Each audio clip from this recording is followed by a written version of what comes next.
I enjoy much more like working on the ground with people than working in the corridors of capitals with the government or like policy doctrines or engaging on those things. I also felt that like, policy, it's a very long process to influence the policy or engage with the policy. Its outcome are only successful when like a financial allocations are made by the government in terms of either a scheme or a subsidy or a kind of a special program, a special purpose vehicle or something. If that doesn't really lead, it's just a influencing. There's no, it doesn't see the light yet. And that I saw that there is like, but also to drive that kind of policy, while we draft the policies, they are really not grounded. We say such a high words, but when actually someone who is sitting in a particular landscape, like a block development officer, resident commissioner, department of police, sustainability language they will never understand the kind of language we put into like things. They need extremely practical action oriented language. I saw that like, and when we say these words etc and it is not grounded, it is not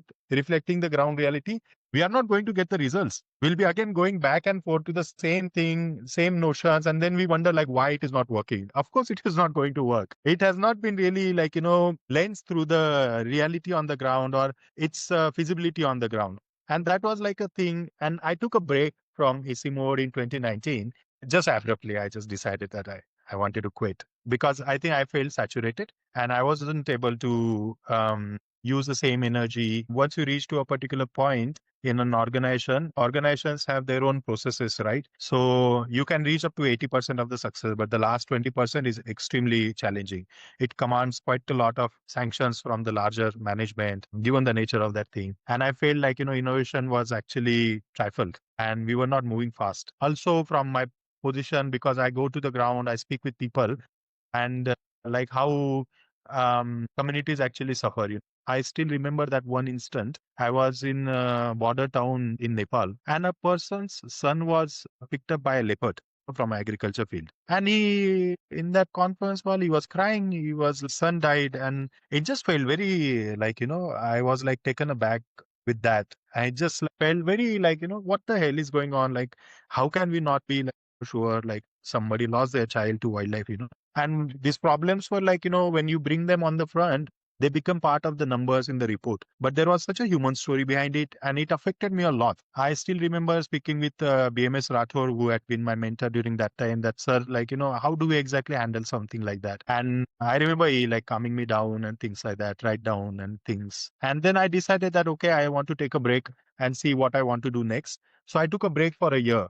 And during that time, I solo backpack through Southeast Asia and Eastern Africa. And all this time, I was just traveling and meeting local people without any plans. And of course, my friends from Cambridge and all who are situated in this area, just to get a context of conservation. And during that time, I went into the border areas because that time I was very freshly minted from ECMO's vision of transboundary landscape. And that's a very dynamic thing, because two countries are working together or multiple countries are working together. Decisions that are made in the capital cities immediately reflect on the ground.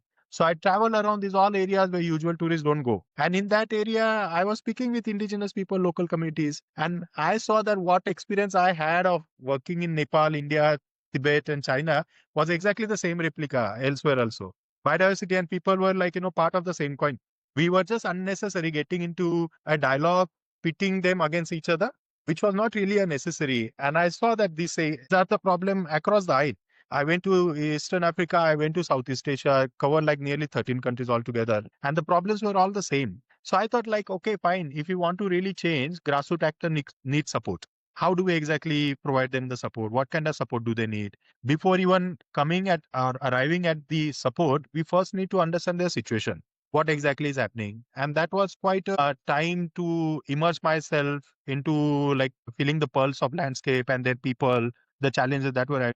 This was all very honest. There was no thing like, that I had taken a particular position, but my position was just like very like a water that bended with the situation on the ground, acknowledge and accepted the realities on the ground.